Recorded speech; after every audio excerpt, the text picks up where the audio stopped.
Dulu ya, untuk dengue sendiri dia kan penyebabnya itu virus. Virusnya tuh ada macam-macam. Nah, virus dengue sendiri ada DN1, 2, 3, 4 gitu ya, ada macam-macam. Ketika seseorang nih dulunya dia pernah terkena virus dengue, misalnya DN1, itu tubuh akan menyimpan memori. Nah, ketika suatu hari lagi dia terkena lagi virus dengue dengan varian yang lain, nah maka itu tubuhnya juga akan simpan memori lagi. Jadi sering kali kita mendengar kalau sudah kena dengue sekali udah nggak akan kena lagi. Nah itu adalah mitos. Jadi kalau kena dengue itu bisa berulang kali, dan bahkan resiko ketika dia kena kedua kalinya itu menjadi lebih besar atau lebih berbahaya. Artinya ketika pasien mengeluhkan gejala berkaitan dengan dengue, lalu sebelumnya dia menyampaikan bahwa saya sebelumnya pernah kena dengue juga nih dok, nah kita tuh lebih khawatir, lebih deg-degan gitu dengan pasien seperti itu. Nah ini makanya jangan sampai kalau biasanya yang kena dengue juga langganan, dia udah lebih dari satu kali dan udah punya pengalaman, jadinya agak-agak menyepelekan gitu mengenai dengue ini, padahal bahayanya dengue itu bisa menyebabkan kematian. Nah, kalau dari gejala sebetulnya beda nih, virus dengue sama demam berdarah itu sebetulnya beda, tapi penyebabnya sama. Nah, itu bedanya, itu yang membedakan adalah gejala. Gejalanya kalau dengue itu dia yang memang demam ya, disertai nyeri badan. Kalau kita sebutnya tuh flu-like syndrome. Jadi kayak demam, pusing, gak enak badan ya gitu aja, kayak kirain tuh sakit-sakit biasa kan. Nah akhirnya demamnya sudah 3 hari, kita lakukan pemeriksaan darah, ternyata trombositnya turun. Nah kenapa kok khasnya trombositnya turun gitu kan. Nah jadi memang untuk sifat dari virus dengue ini sendiri, dia itu toksinnya menghancurkan si trombosit ini gitu. Trombosit itu kan sebenarnya komponen daripada darah ya. Nah untuk trombosit ini dia punya umurnya itu sekitar 8 hari di dalam darah. Setelah itu dia akan diproduksi lagi yang baru. Setelah 8 hari dia akan dimakan oleh tubuh, diproduksi lagi yang baru. Jadi fresh terus setiap hampir seminggu sekali gitulah ya. 8 sampai 10 hari dia terus diproduksi yang baru. Tapi yang lama itu akan dimakan. Nah, sayangnya ketika seseorang terkena dengue ini, si virus dengue ini dia sifatnya itu merusak area penghasil daripada trombosit.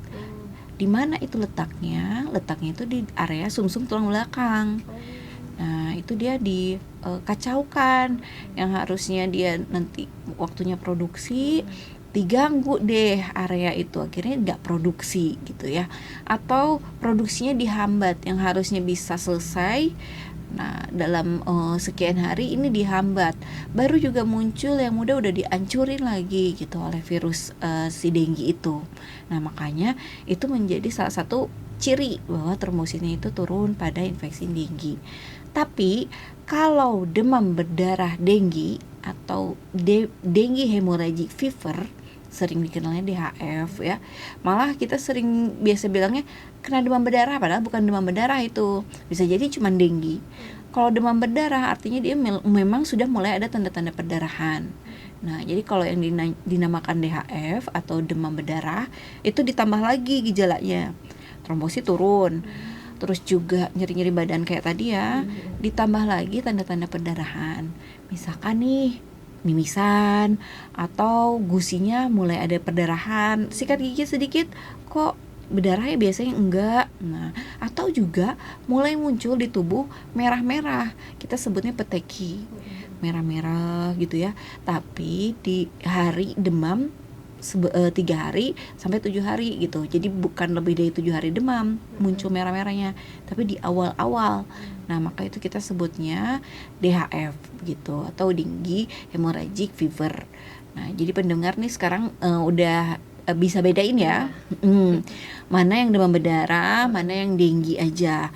Itu beda, karena kalau kita bilangnya demam berdarah itu artinya stage-nya atau tingkat bahayanya itu sudah lebih tinggi ya. Ditandai lagi nanti untuk demam berdarah itu dengan hasil pemeriksaan darah ya, nanti dilihat hematokritnya. Nah itu beda.